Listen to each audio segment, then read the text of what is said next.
Hi, I'm Nicholas Lapola with Simple Video Pro, and this is Secrets to Selling Videos to Businesses. In this video, special guest Jed Knutson, owner of WebsiteTalkingHeads.com, the largest provider of website video spokespeople in the U.S., shares his secrets that he used to sell thousands of videos to businesses large and small. This is pure content, and you'll want to take notes, so get ready, here we go. Now, this is important. Selling videos to businesses. A lot of people ask me, well, how do I get started? How do I approach people? How do I get paid what I need to get paid? And this goes back to what we talked about a minute ago. So Jed's got some really good techniques for that. He has done this hundreds and hundreds and hundreds of times. Okay, so he knows what he's talking about. He knows how to get the checks. So at some point, that's all that's going to really matter, right? I mean, you can have this be your hobby, or you can make money off of it, and I like making money from it. So when you're in that position where you've got to make money from it, you realize that there's certain things that will make you money and certain things that won't make you money. One of the most important things to understand is if you go in thinking that you're going to sell something that doesn't have value and that you can't sell it for a big amount of money, then you're not going to be able to sell it for a big amount of money. And I know that seems simple and it seems like it's basic and everyone should understand that, but the reality is when you get face-to-face with a business owner and you start getting scared because you think, oh, they're not going to pay this much for it, I'm not worth it, you're not going to ask for what you deserve to be asking for. And the work that goes into making videos like this takes time, it takes effort, and there's a talent that goes along with it, and you should be rewarded and paid justly for it. So let me kind of help you understand. When we started out, the people that my competitors were charging pretty hefty amounts for this, and we came in charging a little bit lower than them.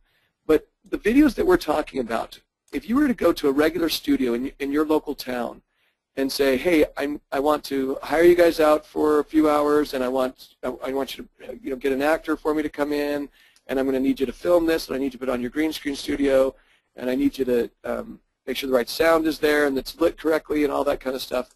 Just first of all, starting off, most studios are going to charge you several $100s, $400 or $500 just to use their studio for that period of time. Then they're going to charge you to have their camera guy there. They may charge you if the camera guy has to bring in the lighting guy to do some special lighting setup. And then they're going to charge you more for the sound guy who's going to get the sound. And then they're going to charge you for the teleprompter because they're going to have a guy there that's monitoring the teleprompter there also. So by the time all is said and done, you're now into the thousands of dollars, and you haven't even paid for your actor or actress yet. And for me, just so you know, when someone calls me up and says, Jed, can you come over and shoot something for us? Most studios that when they call me up and are hiring me for just a standard little internet thing, not for a commercial, but just for something that's going to go on the internet, my rate to go in there, usually for just a couple hours, is going to be $1,000. I've already did something this week that was $1,000 for me just to show up at the studio and just read off of the script what I was given.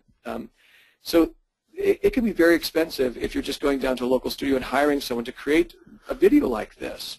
So you need to understand that the alternatives out there, some of the alternatives out there can be $3,000, $4,000, $5,000 for a similar kind of product that you can offer with what Nick has provided, with what Nick has with the SVP. I mean, you really have some amazing things that you can offer, and the value of it is there if you understand that and understand what other people have been and will be paying for a similar kind of product.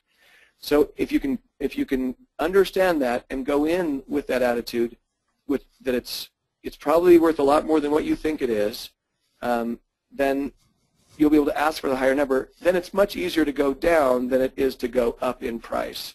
So I want to share with you, I apologize, I don't have very much time, and I know we've been talking for a long time here, but I want to share with you a couple secrets about this one fact of talking big numbers.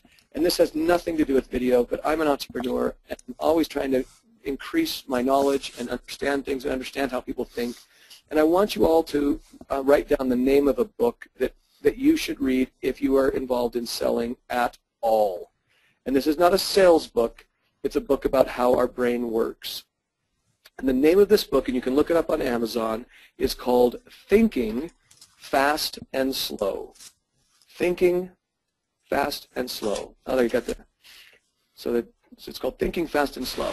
Now, this book is written by a well, I believe he won, I could be wrong here. Oh yeah, he's the Nobel Prize in Economics. Now, you understand this guy, he's not just about crunching numbers that have to do with bank accounts and things like that. What he and his partners studied was how our brain makes decisions, quick decisions and slower decisions. And one of the aspects of this book that was so intriguing to me was how the numbers that we hear as we're having a conversation affect the way we think about the price of something. And I'm going to give you a quick little example, and it's not going to be 100% accurate with what the book says, so I'm just, because I can't remember the exact numbers, but I'll just give you kind of an example of this and how it applies to selling to one of your clients. In this book, they talk about several different studies that show how a number that is mentioned at the beginning of a conversation will affect how expensive or what the number is that they think the answer to the question will be at the end, the question that's asked at the end. And let me just share with you one of these examples. They took a group of real estate agents and they took them over to a house. They took them one by one over to a house and showed them a house that was for sale. They handed them the list sheet that had all the details about the house. And on the list sheet, it actually showed the price of the house. But they said, please disregard this price. Do not look at the price. We want to see what you would sell, what you think you could sell this for. We don't want you to pay attention to the price. And they said, do you think you're capable of doing that? And every single one of the real estate agents said, look, I never pay attention to that price. I always base it on the facts of what it's worth, all the other, the area, those kinds of things. And that's how I come to my decision on what the house is worth. They did this, let's say somewhere around 100 different real estate agents. Half of them had a sheet of paper that had the details on it that said, I can't remember what the exact number was, but let's say it was $200,000 for that house. The other half, their sheet of paper said $270,000 on it. Inevitably, the average number that was chosen by that group was close to the number, was almost, was within $5,000 to $10,000 of the amount that was on the sheet that they had received. Completely different groups of people, completely different pricing based on the one number that they had seen listed on that sheet. Now, if you understand how important that is, and understand that what they're doing is they're setting a baseline, and they're basing their decision on the number, the price that they think it should be, or what someone else thought it should be, right? So as you're going in and you're talking to business owners, if you go in thinking, hey, I'm selling a product that's only worth $100, I'm selling a product that's only worth a couple $100, then it's going to be hard for you, let alone that business owner, to think about it being any more than that. Now, let me share with you another secret that this book will tell you, and you need to read this book. It's 900 pages long, but it is worth it. If you can just get through the first 400 pages, it's worth it. I'm telling you, the first 400 pages will change your life, and it will change the way you think about things. One of the things he says is that it is unfair. It literally will take away people's ability to make a decision independently if you lead with the numbers. If they lead with the numbers, they're in control. If you lead with what the numbers are and put the numbers up at the point where you want them to be, you have actually taken away their ability to come up with a number that was the kind of number they would have come up with before. Let me see if I can put this in other words. We did this as a test, and he actually said that it doesn't necessarily have to do with the price. It doesn't mean you have to come in and say, hey, this normally costs $5,000, this normally costs $4,000. That's not what it means. He says that all you have to do is say the number in your conversation. Just say the number in your conversation at some point in time, and that baseline number will actually stick in their brain as the number that they're going to have to think about for the price that you're then going to talk to them about as it comes up later. I know that seems absolutely weird. Can I interject? Yeah. Because I've kind of done that in the past, or heard people do that as well, where they'll come in and they'll start talking, and people start asking about pricing and stuff like that. You don't have to say with these, like Jed just said, these usually cost X or Y. I've done things like said, well, videos can be $10,000 a pop, or Hollywood-style videos are $5,000 for 30 seconds. Okay. Now you've said the number, right? Is that kind of what you're talking about, Jed? You've now said a number, and that their brains just went chink up in that level. Yeah, I'll tell you what. That's great. If you have the confidence to do it that way, then do it. But if you are like a lot of people who I think are listening on this webinar right now, you're thinking, oh, that sounds like selling to me. Let me tell you the easy way to do it. Okay. Just say, look, there's 10,000 different ways we could make this video. You didn't say figure. You said 10,000. Now, if you think I'm crazy, try it out. Pick a number where you would love to have people paying for your product or that's slightly above what you'd like to have them paying for the product, and just use that number in your conversation a couple times.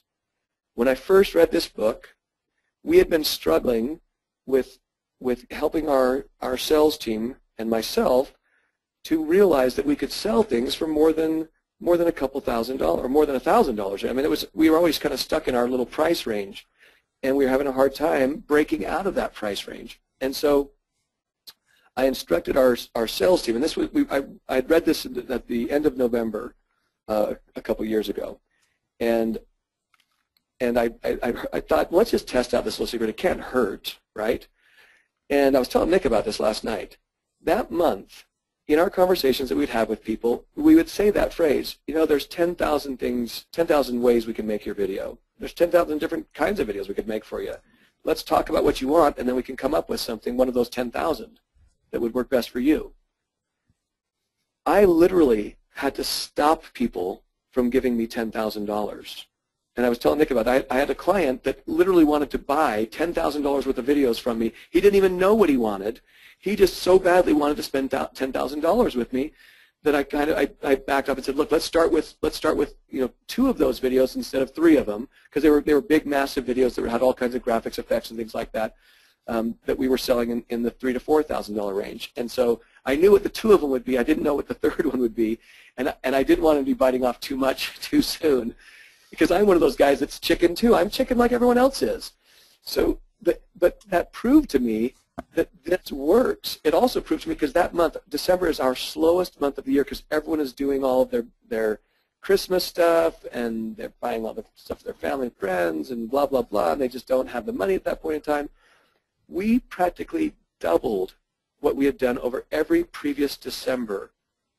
And since that time, we've never had that kind of a drop in December that we had previously, because we understand that if we talk correctly about it, if we speak correctly about it, then people will consider it a different number than what they've come in considering, or what they would have considered if we hadn't started off with a higher number.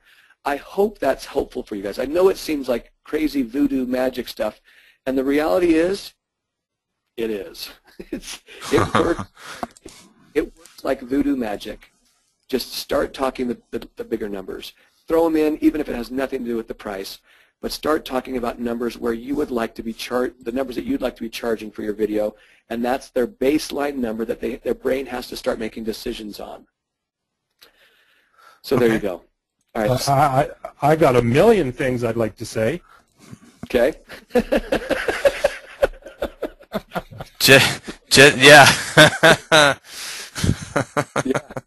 When I'm talking about Fortune 500 clients, I'm not saying 10,000. I'm talking 100,000. Right. And I talk to Fortune 500 clients. So. Right on. So, what do you usually do for first contact? Just real quick. I'm going to try to speed things up, because I know you got to go, and we still have to get to the end here.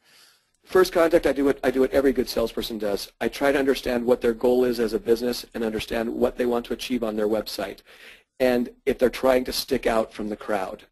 These help people stick out from the crowd. If they've got a huge bounce rate of people they're coming to their site and leaving, it's probably because they don't think that that person has on their site what they're looking for.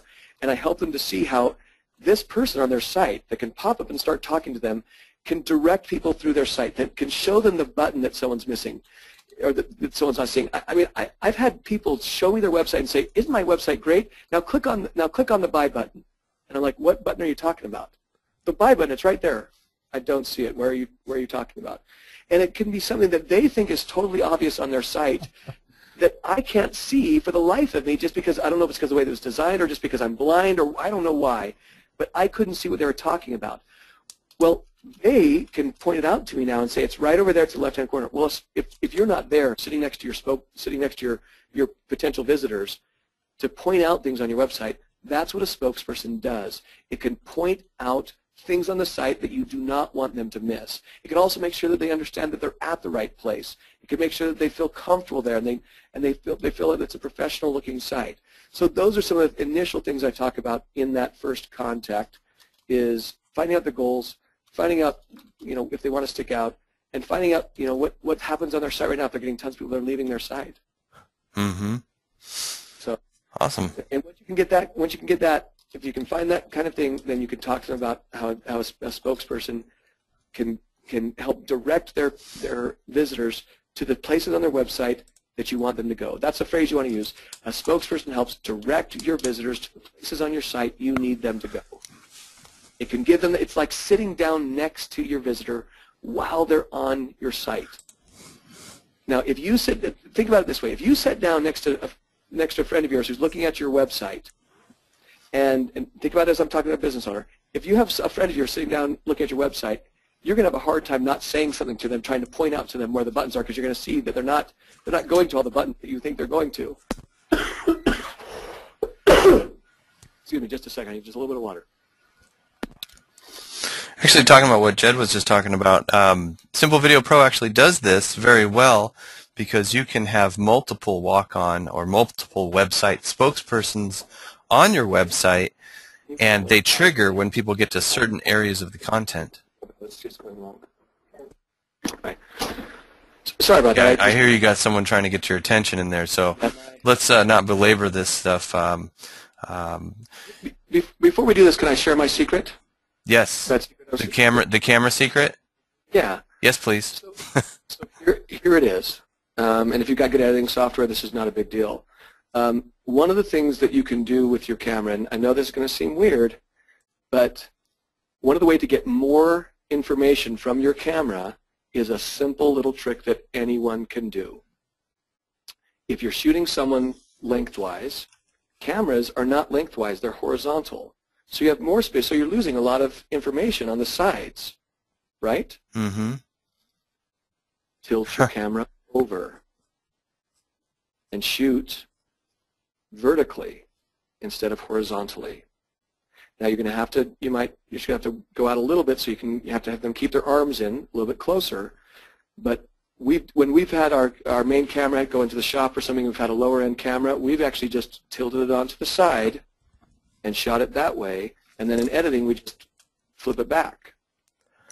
What that allows you to do is allows you to get all 1920 pixels or more of the 1920 pixels that normally goes into width. You can get that in the height now.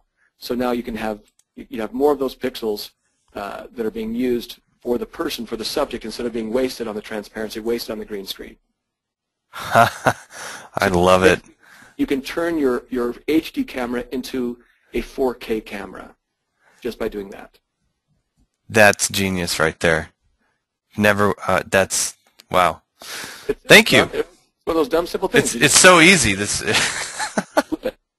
Yeah. Right on. Right on. Okay, so a lot of people ask what to charge. So let's say for a 30-second video. For a 30-second transparent video, you want me to tell you what we charge? No, what someone going out there, let's say when you were working with clients way back in the day kind of thing. Okay. Well, I don't think you – look, if you're doing this right and you're helping with the script and you're providing them a value add by working with them and you're face-to-face with them, there's no reason why you shouldn't charge – why you should be able to charge $500 Okay. or something like that. I mean, there really isn't. If you're talking to them face-to-face and you're working with them, they're going to expect it to be in that price range for just a 30-second. And that's a great price when you consider that there's, people, if they go to the studio to do that, it's going to be upwards of $3,000, especially if you help them with script and things like that. I mean, there's no reason why you couldn't charge $500 for something like that for a 30-second video. Okay. All right. And we were talking about this a little bit last night. You go in and people don't get it at first. Yeah. Well, and not all of them will get it, right? But we kind of talked a little bit about some of the things that. Well, what do you think are some of the objections that people are going to have? I don't look good on video because they immediately think you want them on the video. Oh yeah, yeah. they might be talking about how expensive is it worth it? Basically, is it worth having a walk-on video on my website? Right. What's the point? I think those things are annoying. Yeah. Here's one thing that I always try to take with a grain of salt. Let me deal with the it's annoying thing. There are a lot of marketing tactics that people call annoying that are highly successful. Mm-hmm. Now, I'm not going to say that this is annoying because I'll tell you what, it's not necessarily annoying, and not everyone should have one. All right, I'm not going to say that everyone should have a video that plays automatically, and there's probably ways you can do settings where it doesn't play automatically. There's something that has to happen for it to play, but annoying is relative to how much money you're making, right? I'd rather annoy a few people and make some money and make sales than annoy no one and sit there wondering why I'm not making money. So the spokesperson does something, and there's different things you can do with the video by starting it off softly and not making it too abrupt if you feel like it's going to annoy people. But it depends on the demographic of people that you're aiming at. If this is consumer people who are sitting at home shopping on the internet that are going to be watching whatever company you're going to, then a video that starts automatically is not a big deal. That's not a big deal at all. If it's something where they're sitting in a cubicle, then yeah, you want to be a little bit careful about something like that. But I've had people that they've told me that the moment that they put this annoying video on, it increased their sales by 400%. So again, they don't care how annoying it is at that point. Exactly. I've had their videos on for 7 years. They call us up and say, "Holy cow, this thing's still working." I said, "You want a new one?" They say, "Why would I want a new one when it's still working?" I'm like, God, dang right. it. Right. Yeah, people have a hard time looking past their own paradigm. So, you get someone who says it's annoying. I guess the point to make is it may be annoying, just like Jed said, but you're going to sell more. Which would you rather? Well, if it's annoying, they can just turn off the video part of it, right? I mean, Right. Now they're at least paying more attention to the site, right? Exactly. Their awareness is heightened from the site now, right? Right. So, and I think the problem a lot of the times is we are not our own clients, and what we think works usually is about the polar opposite from what really is working for our own products. So. Right. Yeah. True. So one thing I never do is I never take marketing advice from a website designer. Because they don't sell. Right. They Exactly. don't sell. They want it to look good. Yeah. You take advice from people that sell, that know how to sell. And I will say, yeah, there are times when you don't want to have a video spokesperson popping on. If you're doing something where the only customer you're going to get is someone that's in a cubicle that's trying to hide what they're doing, well, yeah, you don't have something pop up. The vacation trip that's only available during the day that only people at work can buy, right? You don't want that sound. They don't want that sound popping up in their cubicle, right? Right. But there's ways to get around that, right? Right. So we've developed ways to get around that, and some certain certain capabilities. So excellent. So talk them out of being in their own videos. You mentioned that when we spoke. So here's the thing. We get a lot of people that want to be in their own video, and that's great, and we love doing it because they pay for themselves to be in the video the first time, then they realize it wasn't very good, and they hire a professional to be in their video. So we make money twice with them. Now, I say that crassly because the reality is I try to talk them out of it, because if they're not going to look good on camera, it's not going to help them to sell better. I know it creates that homey feeling. They'll know who I am. That's more of their ego talking than anything else.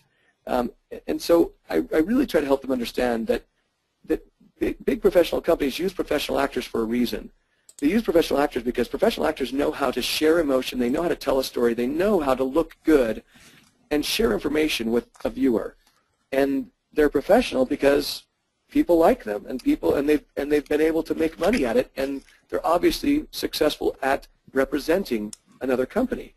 So if you can, unless that, boy, I'll tell you what, I've had people that have said, "Oh, Jed, but you don't understand.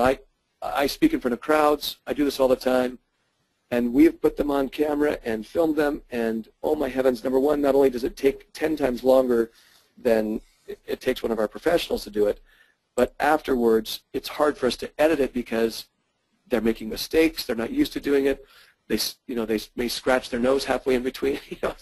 They just don't understand what it takes to look good on camera. There's a different level of expectation when you're watching someone on camera than when you're watching them talk face-to-face personally. There's totally different expectations. We're much more judgmental of someone on camera than we are of someone in real life. We look at everything that's wrong with them when they're on camera. We look to see if their tie is slightly crooked. We don't even notice that in real life, but on camera you will notice in 2 seconds if their tie is slightly crooked. Mm-hmm. You will notice if there's a piece of lint on their shirt, or you'll notice if they've worn that suit too many times on camera, more so than you will in real life. And you'll notice if their hair is slightly out of place on camera more than you will in real life. And so that's why a professional doing it will provide a better product for them in the long run. Okay, excellent. And 99.9% of business owners cannot act. I think you can. Hi, I am Bob. I am a plumber. You should get me to. I am your robot. Yeah. All right. So when you're there and you need to close the deal, any suggestions for actually just getting the checks? Well, how do I say it differently than everyone else who knows how to close a deal has said it? I just say, let's get started. Let's get started. Do you want to put this on a credit card, or do you want to do a check? How do you guys normally do that? So assumed close. Yeah. Is there any other way? I don't know. Yeah. Okay. That's what people need to hear. It's just not hard. You just don't make it hard. Don't think about it too much. It's just assumed that you're talking to them. If they've talked with you for more than a few minutes, they're potentially starting to be interested. So then you're sharing them more information. If they're talking like they're going to do it, then just say, all right, how do you want to do this? Do you want to pay for it on a credit card? Or do you want to pay for it with a check? Yep. Let's get this going. So I can get everything rolling here and get you into the studio, or get the actor hired, or whatever whatever you're wanting to do. I can tell you what not to say. Yeah, so what do you think? I've seen people do that all the time. So what do you think? That's like saying, so why don't you tell me all the reasons that you can come up with that you don't want to do this? Tell me who's sick right now. Tell me who you got to go get on the phone with right now. That you can. Tell me how many people you've got back at your cash register that you need to go talk to. Yeah. How many different ways to haggle down my price can you come up with? Yeah. So, boy, I've got to take off here really quick. So let me just share with you four steps to a talking head script.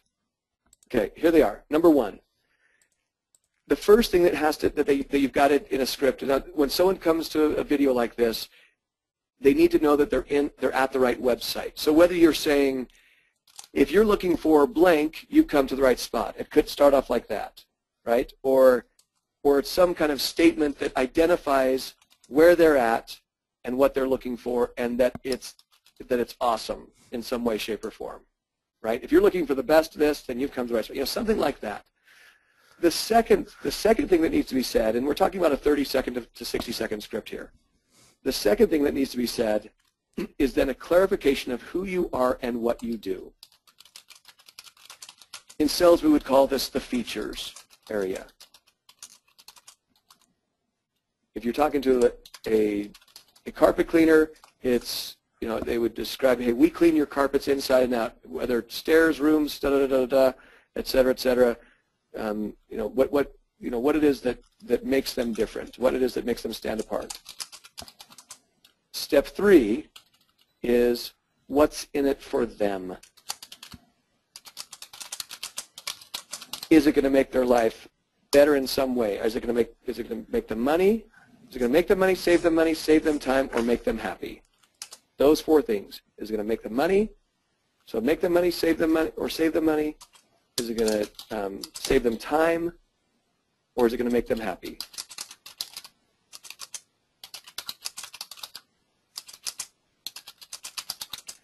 And I like to bring in feelings.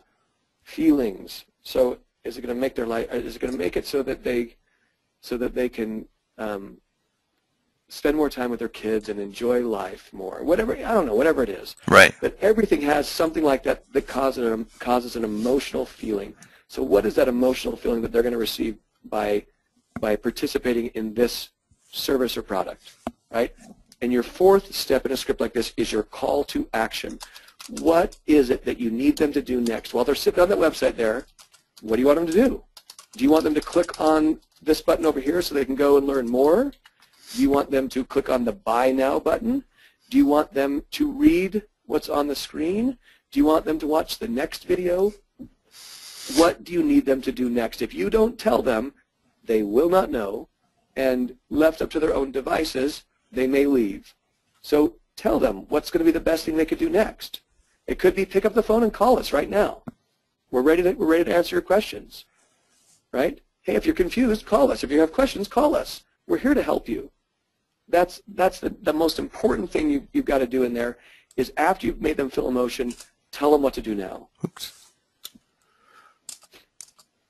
First step is to make sure they know they're in the right place. The second step is to assure them that you can do what it is that they need you to do. The third step is to make them feel something. The fourth step is to tell them what to do. Excellent. That's all for now. Stay tuned. We've got more videos coming, so keep your eyes peeled. This is Nicholas LaPola with Simple Video Pro. See you next time.